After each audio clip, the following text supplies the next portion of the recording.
Hello there. I quite often start my videos with "you probably heard about." This time you might not have, and that is a comment that David Seymour made last week where he suggested he'd like to see the Ministry of Pacific Affairs gotten rid of in the same way as Guy Fawkes, which was awkward because first of all, Guy Fawkes never blew anything up. This is how they got rid of Guy Fawkes. It's gruesome. You should look it up. History is fascinating.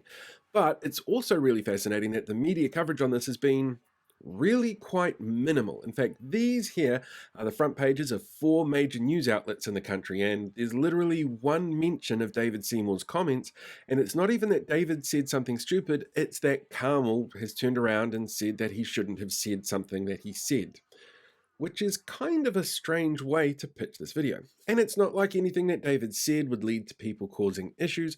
Everybody knows a joke's a joke, right? Except David, when he said this about a joke that Rawiri Waititi made about poisoning him. Clearly he felt at the time that jokes could lead to something more dangerous and more violent happening, but not when David says the joke. And I'm sure that there's not going to be any issues at the Ministry of Pacific Affairs, except that there were. Isn't that kind of strange? And look, I'm sure if you look at somebody like Rawiri versus somebody like David and where they're getting, say, their funds from, there should be nothing to worry about. It's not like one of them has accepted funding from a white supremacist who said he wants to blow up mosques. Violent rhetoric is bad. Violent rhetoric dressed up as joking is really bad and problematic because there are some people who see it as a wink and a nod, as a signal that they should take things a little bit further. We've seen that for a while now. There's this report from the NPR, for example, about how extremists use that sort of technique to get into people's heads.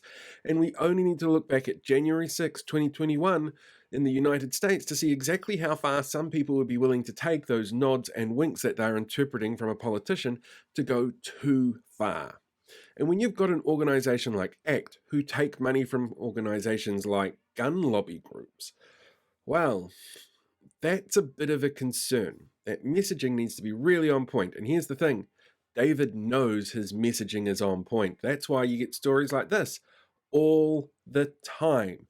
And the media seldom chase up on it. That's a real problem because it kind of normalizes what he's doing, while at the same time vilifying anybody else who does the same thing. Like this poem about Captain Cook. That was apparently racist. But what he's doing was a joke, and therefore not. Does that make sense? Because it doesn't really in my head.